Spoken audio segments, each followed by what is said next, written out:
Hey, what's up, guys? This is Tom. It is Monday, September 30th. Glenn is with Morgan and Travis at the Olympic Training Center, so you get more commentary. We started today doing our new program this week, doing pauses at the knee, about a second, 2 second pause. The heavier it gets, usually the shorter the pause gets. There you see me, I did 135. Becca here, that's, I don't know, I get confused counting girl weights, I'm not gonna lie. She did really well though, I remember that. I think she had a couple PRs. The main purpose behind doing this exercise is to strengthen the back at that position 2 of the Glenn's the way he teaches the lifts. There's that position 1, 2, 3.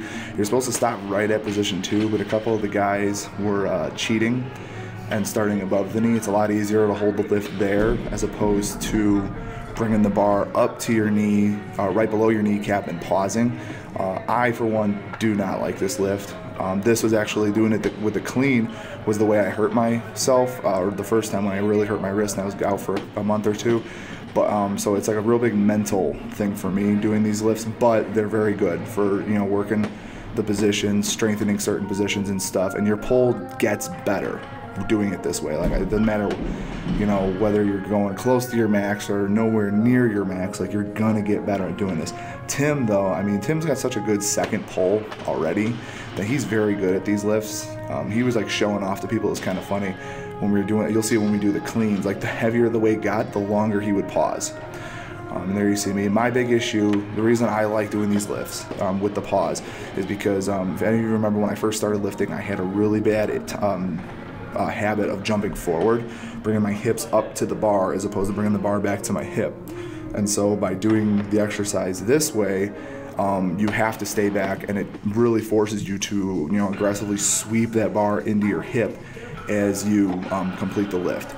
Ryan's dealing with a little bit of bicep issue, bicep shoulder strain.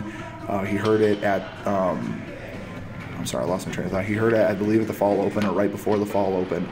And so he's just taking it a little bit easy, doing some pulls. He can still clean, which is good. He can at least do something. With our, you know, Glenn's philosophy when it comes to injuries is obviously he doesn't think anybody ever fakes an injury or is being a little, you know, a wuss or anything like that. But his issue, or his philosophy is do what you can.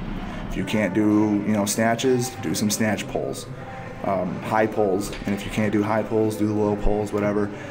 If you can clean, clean, but if you can't jerk, obviously you can't jerk, but you better be doing what you can when you're done with your work to, you know, get that better. You know, seeing a chiro, seeing a PT there, seeing Matt's cheating a little bit. I said something to him about it, and he tried telling me that it says at the knee, but what do I know? I've only done these workouts multiple times, and this is his first time doing them, so who knows.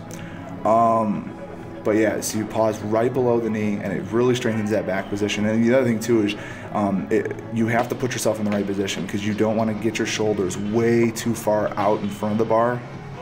Otherwise, it's going to be very hard to get that bar swept back into your hips. I want to talk about James Tatum here for a second. For those of you who do not know, James absolutely went off this weekend at the Fall Open.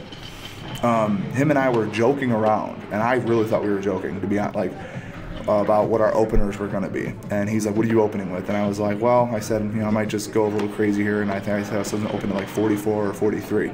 He goes, yeah, I'm thinking of opening at 40. Okay, keep in mind, that is probably, I think, the best he's ever made in a competition is 40. And he wanted to open with it. And Travis and I both looked at him and were like, no way. He ended up snatching 146. And he clean and jerked 170 like it was nothing. He actually cleaned 75, but he double pumped on the jerk, and he still almost pulled off the jerk. Like he went to jerk it from like a dead stop, which is really impressive. So that was, like I said, that was really impressive to see. I was amazed at how well he did. And you know, he's going to the World Championships, so that is really good to see. It's I can't wait to see, you know, what him and Morgan and Travis all do at the World Championships. They are all looking really good right now. James couldn't go to the OTC because he was late notice. He was a late add-on, and him and his wife Stephanie have they bought a house, so they're in the process of getting all that stuff taken care of right now. So he just really didn't have time to go. Like I said, plus he was a short notice. Here we see Sean cheating too.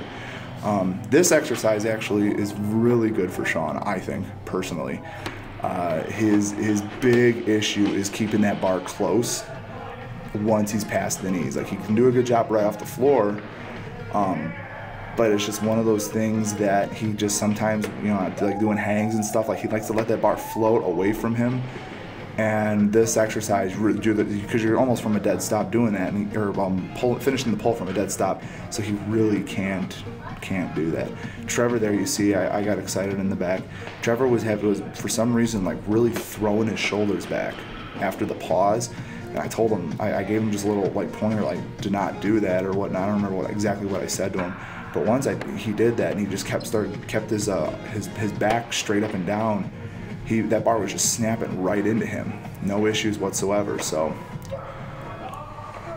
Man. I am pudgy, aren't I? Holy Toledo. Oh well. Trying to think about the meet. Who else had a pretty good meet? Becca had a good meet. I believe she clean and jerked 97 at the fall open, which was an awesome lift for her. She was having a real like mental block with her jerk lately, and all three of her jerks, I mean, I was watching from the side, I didn't see it from the front, but from the side she looked like she absolutely destroyed him. So it was really, and James is just super strong. You're probably wondering why James is not doing the same thing we are. He's getting ready for Worlds. The rest of us, we have plenty of time. We have about 2 months, 3 months, something like that.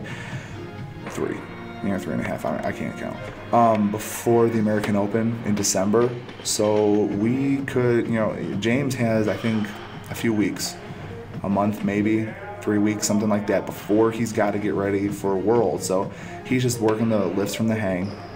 And I don't know who he's looking at over there. I don't know who he's looking at. I don't think anybody's on that platform, so whatever. But hitting Becca, she's really been pushing it lately. Yesterday she had a really good, we lifted off the blocks yesterday. We're doing a lot of variety with this next training cycle, which I really love. I like just doing different things. I hate doing the same thing over and over. Even though I am a creature of habit, but this stuff I like Monday, for instance, we did the pauses.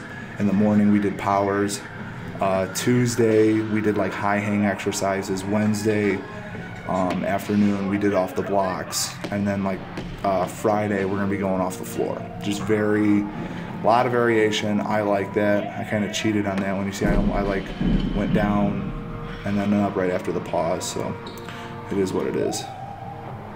I think that's the most I've done on that exercise. Like I said, I don't remember. I didn't get to finish the training phase where we included these last time. Like I said, my elbow caught on one of the cleans and I ended up hurting my wrist. So, you know, a little bit of a mental block for me, but whatever. I'll get over it. I'll be a big boy and put my big boy pants on.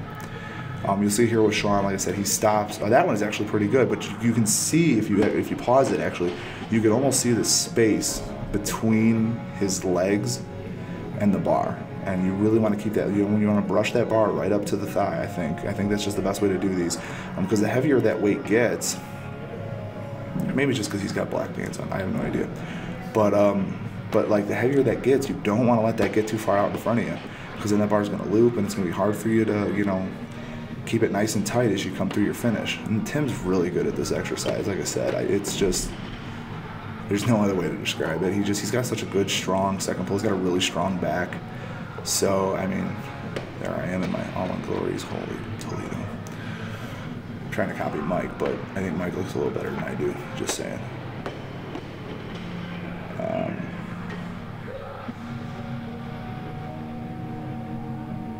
Yeah, I don't know. I got nothing right now. I know it's a first, right? There's Mike. Mike kind of struggles with these two a little bit, but I think that's only because he's 4 feet tall. His arms are like 6 inches. His legs are like 8. He's got like 3 vertebrae or something like that, so it's really hard to move around like that. So I don't even know if that adds up to 4 feet, but in my head it does. And Trevor's going back to the split jerk.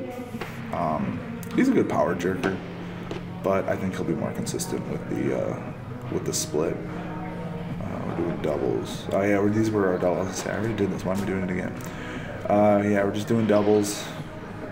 I will say this, it doesn't matter what the weight was, trying to do a double with that pause is a pain in the butt. It's almost like cardio, almost. But I'm also over 300 pounds, so my view of the world's a little different than, per se, you know, 4 foot tall Mike or the underwear model Trevor. So, it is what it is. Yeah, I mean, that was pretty much it. Now we're down to our doubles and everything like that. Not a lot of extra exercises. You know, we got our 2 main exercises, work up to a heavy-ish, max-ish single, and then you go down and you do 3 doubles. And, you know, it's the doubles, we don't really put like a number saying you have to do X amount for your doubles. It's just one of those things, you drop down, you know, 20, 30 kilos maybe, depending on how heavy you went. Start with your doubles there if they feel good, go up each set, and you do about 3-4 doubles, and that's it. You know, we're all about, right now it's really just getting the work in, quality over quantity. You know, you can do, you know, 4 doubles at 110, but if you went up to like 160 on a clean and jerk, you're not really doing yourself any favors. So that was it for Monday. Glenn will be back at the end of this week. I might have one more video for you guys, but until then, take care.